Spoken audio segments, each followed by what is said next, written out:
Hello, everyone. I'm James Milan. Welcome to the DPCD update. DPCD stands, as it always has and always will, for our Department of Planning and Community Development. I am joined here, as always, by Claire Ricker, who is the director of our Department of Planning and Community Development for this DPCD update. Hey, Claire. Hi, James. How are you? I am well. I hope that you are as well. Definitely. All right. As always, tons to cover, so let's get to it. A little preview of what we'll be talking about today in the update. We'll hear about the latest Green Communities grant that Arlington has won to the tune of $100,000. We'll hear about the upcoming Arlington Heights Community Mural celebration and also Cooke's Hollow Feasibility Wrap Party. We'll hear about an Electrify Arlington event coming up here later in November, plus an update on the Chestnut Street safety project and a letter in the mail from the town manager about how you can schedule a no-cost mass save home energy assessment. But let us start with the biggest news in a lot of ways for lots of folks in town, and that is the fact that special town meeting has wrapped up and recently approved, it's been a long road, we know, recently approved the MBTA Communities Overlay District. So, Claire, what should residents know? Oh, well, so last week at the fall town meeting, the article for MBTA communities was passed with one amendment, which I think was a great addition to the warrant article related to additional commercial space being developed potentially on second floors.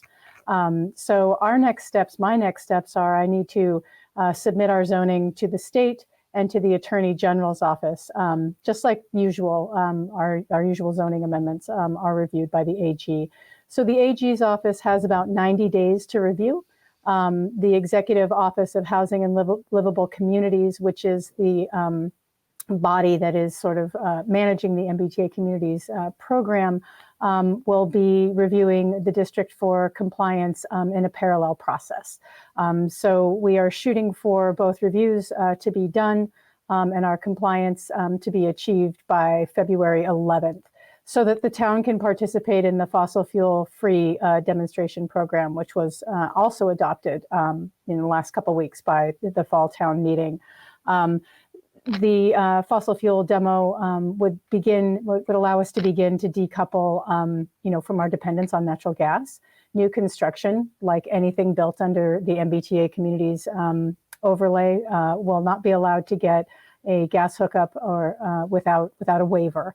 And this also sort of aligns with the specialized stretch code, which was passed last spring by town meeting, where any new construction to be built will be designed to passive house design if it's over a certain size, or will be wired for future electric energy if indeed they are going to try to pursue a waiver for natural gas. And I just want to say, now that we're sort of on the other side of it, just so many thanks to the MBTA working group, just an inspiring bunch of people who really committed to this process and really were dedicated to seeing it through.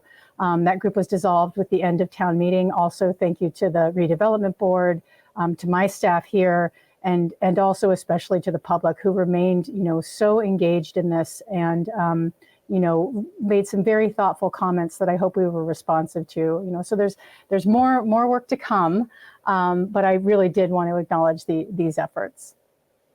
Yeah, it is a big moment in this process, and as you say, much more to come, and we will stay updated and informed thanks to you and these updates going into the future. Moving on to the next topic, I mentioned at the outset that, we've got a nice long string, you and I have talked about it before, of getting awarded Green Communities grants. And we have the latest one to talk about, so please do. We do. We received a $100,000 Green Community Grant. It's the 12th Green Communities Grant that Arlington has received, which has totaled over $2 million cumulatively for the town to further their, our sustainability efforts, which is a really remarkable number. This grant will go to energy improvements for 3 town buildings using, with the grant funds, and also some utility incentives and matching funds from the town. So we'll be working on the Dallin Branch Library building, the Jarvis House, and the Cyrus Dallin Elementary School. The Green Communities Grant is covering about 1/3 of the total project cost, which is about $300,000. Eversource and National Grid are providing an additional almost 20% of the project costs via energy efficiency incentive funding. So another great grant award for another great project. Excellent. I spoke recently with Town Manager Jim Feeney, and he mentioned what we're about to talk about next, and he also mentioned that you would have more to say about it than he did. So let's talk about the letter that people will be receiving in the mail from the town manager related to potential cost savings for many households in town. Sure. So it's a very detailed letter that goes over our partnership with Homeworks Energy.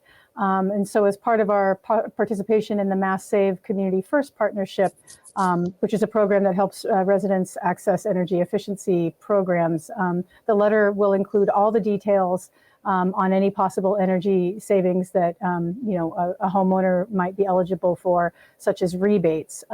The first step in the process is to schedule a no-cost Mass Save home energy assessment with the town's partner, Homeworks Energy. And Homeworks Energy has already performed over 100 of these assessments here in Arlington. So please, look for the letter, take a look to determine your eligibility, and, hopefully you'll be able to take advantage of, just an array of energy savings. Great.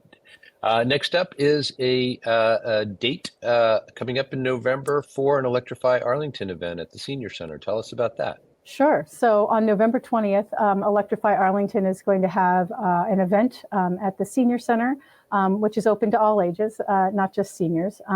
But it's an event to help low-income residents save money on energy. The goal is to help people learn about discounted electricity and gas rates, fuel assistant programs, replacement appliances, energy efficiency, and just other ways to save money on your energy bills. It's an open house. Folks can stop by anytime between 1 and 3 p.m. on the 20th. And if you are in a means-tested program like SNAP or SSI, disability, something like that, staff and volunteers at the event can help you fill out the applications to receive up to 42% off your electric bill and 25% off your gas bill. And if you'd like this help or you're eligible for it, but be sure to bring your bill or your account number and an ID card or a letter of acceptance from one of the means-tested programs that you participate in, and staff and volunteers will help you opt into this great program and these great savings. The event is a partnership between Electrify Arlington and the Council on Aging. And thank you so much, obviously, to Talia Fox, our sustainability coordinator, for the grant and for this, the home energy assessments. And this Electrify Arlington event at the Senior Center. She is very dedicated, and her efforts are much appreciated. Let's just remind folks that we are talking about this event being, you said 1 to 3 in the afternoon on Monday, November 20th. That's correct. I want to make sure I've got that right. Yep. All right, great. Moving on, we are going to talk next about something coming up even sooner, which is Cooke's Hollow Feasibility Wrap Party. I actually don't know anything about this, so I'm particularly interested to hear. So for about the past 6 months, DPCD, David Morgan, our environmental planner, has been working with a consultant to develop a couple of concepts for the Cooke's Hollow Park. And if folks aren't aware of Cooke's Hollow, it's a very special little place in Arlington, next to the police department. There's a waterfall. It's quite lovely. So next November 9th at 10 a.m. On site in the park, we are going to have a wrap party where we're going to present the 2 concepts that were developed over time and maybe have some cider and host a discussion on the ecological restoration, our opportunities, the accessibility improvements, green infrastructure, just general improvements to the park. This was a good planning process, very thorough. We engaged abutters, several boards and committees, commissions, and internal departments. And now that we have these concepts that to look at and discuss, our next steps will be to continue to seek funding for a full design package, construction design documents and permitting, so that we can advance, one of the concepts to be presented to a shovel-ready project. Yeah, and as I said, I didn't know about the feasibility wrap party, but of course I do know Cooke's Hollow because I've been lucky enough to be over by the police station for different reasons over the years, and it really is a lovely, lovely little just kernel of a spot here in Arlington. So great to hear that. We are moving on, just a couple of topics more to cover. One is, I don't think there's just about anybody in town who doesn't pass through the Chestnut Street intersection in Arlington Center quite often. So good to hear that there is an update about that safety project. Yeah, that's another project we've been working on here at DPCD. So that the Chestnut Street safety project is substantially complete. This is a critical project to make safety changes to Chestnut Street in Arlington Center, as well as sort of promote a more multimodal treatment of the street by allowing for bike lanes and new sidewalks and things like that. We've also put in accessible curb cuts, a pedestrian beacon, and we're asking that folks, travelers, note the changes as they drive through the corridor. A few things have changed. It should enhance safety for all travelers, but it's a little different than it was, in the past. So thank you so much to TAC, the Transportation Advisory Committee, and for the community for working on the plan, and of course to John Alessi here in my office, the DPW Engineering Division, Wayne Chenard, and Bill Copperthorne for their work on moving this project to substantial completion, and should be completed very soon. Yeah, just the latest of the important modifications happening on the main arteries through town. That's again all about making everything more accessible to multiple modes of transportation, which I think we are all in favor of. I certainly hope so. Yeah. All right, and lastly, let's talk about a nice little subject, which is the Arlington Heights Community Mural. Yes. Please let us know. Sure. This is a fantastic project funded with ARPA money through the transformative growth grants that my office has administered, as we've moved through and moved away from the pandemic. So a few weeks ago, artist Alex Cooke led community volunteers to spread this, very positive message: "You are loved," and that is really the content of the mural. It's in Arlington Heights along the west wall facing the MBTA bus depot. This weekend, Saturday, November 4th, from 3 to 4:30, there'll be a celebration, celebrations planned for completion of the mural. There'll be a ribbon cutting with music following. And both of these events are sponsored by the ACAC, the Arlington Center for the Arts, the Chamber of Commerce, and again, funded with the town's ARPA dollars. And I think it results in a really long-lasting, positive message for the town, and a great little piece of art in Arlington Heights. Yeah, and I just want to again remind folks, this is happening very shortly after we tape this, so you'll want to get over there on Saturday, November 4th in the afternoon for that celebration. All right, Claire, it has been a while since our last DPCD update, so probably no surprise that there was a long list of stuff to get through. Anything that we forgot or that you'd like to add? Oh, nothing I can think of right now. I imagine not. All right. Well, thank you so much for taking the time. As always, I have been speaking for this DPCD update with the director of that department in town.